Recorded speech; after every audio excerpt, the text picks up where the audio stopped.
I mean, you mentioned it's not Armageddon for us here, but could the argument be made it is Armageddon for some places like Japan, like South Korea, where, Well, for every 100 grandparents, there's only going to be 11 grandkids. That's a very steep decline. Are they in a much worse position than us? yes, I mean, China's in a much worse position than Yeah. us. Yeah. There's no debating that. China has, very much a command control economy that is directed by the state. The state's data is not great.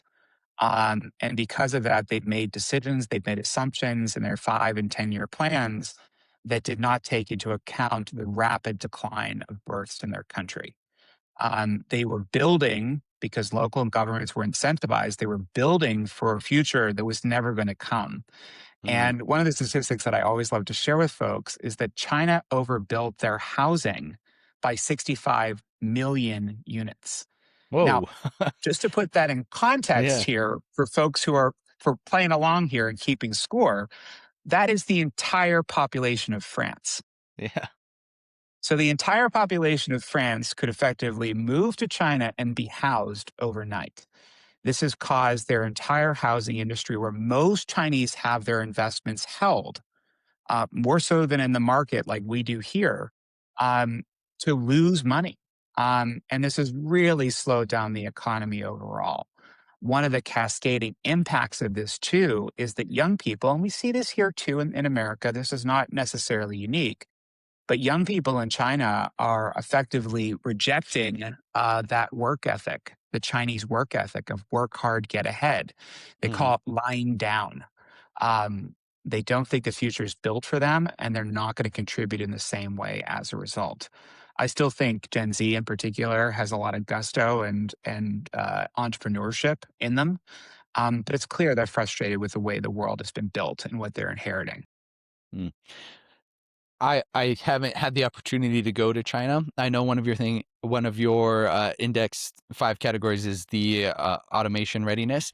Hmm. I've heard that China is, with their declining in population, they have increased their automation and their, robotics and things like that far significantly than us over here in the US. And that will kind of offset the population decline. Have you heard? Are you That interested is in that? true. I mean, Japan has done that as well. Mm. Korea too. They've been much more embraced automation and artificial intelligence than we have. You can, and I've been working in and out of China and Japan for the better part of 20 years now, and there were robots and monitoring devices that were early AI on the floor in Japanese nursing homes 10 years ago. Mm. Those are just things that we're starting to even think about here in the US. The use of robots, too. Japan has always been ahead of us on the use of robots, particularly humanoid robots. And that has certainly been picked up by China as well, to some comedic results if you're on social media, when these poor machines go awry. But they are, I think, a bit ahead of us on that curve because the market pressure is there. They need more people. They don't have more people, so they have to bring in machines to augment those tasks. Um, the question is, so what? So where does that go? And I think this is where you get to the economic question, because I have yet to meet a robot or an artificial intelligence that can purchase the can of Coca-Cola and consume it. Like, Hmm. they might be able to solve some of our labor woes, but they'll not be able to solve some of our consumer woes, specifically in consumable products category. There are Mm. plenty of futurists out there, though, that say, in fact, that AI and these automation, these intelligences will actually create their own economies. They will actually be spending dollars or yen or yuan or euros, and bolstering these companies, effectively creating a microeconomy at scale of consumption. But those are going Mm. to be on digital products. Hmm. Um, Will that do something for the economy writ large?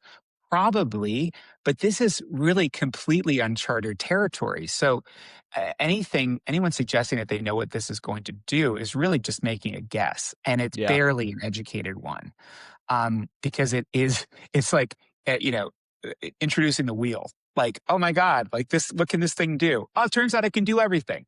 Will that be the same for artificial intelligence as an economy? I can't tell you right now.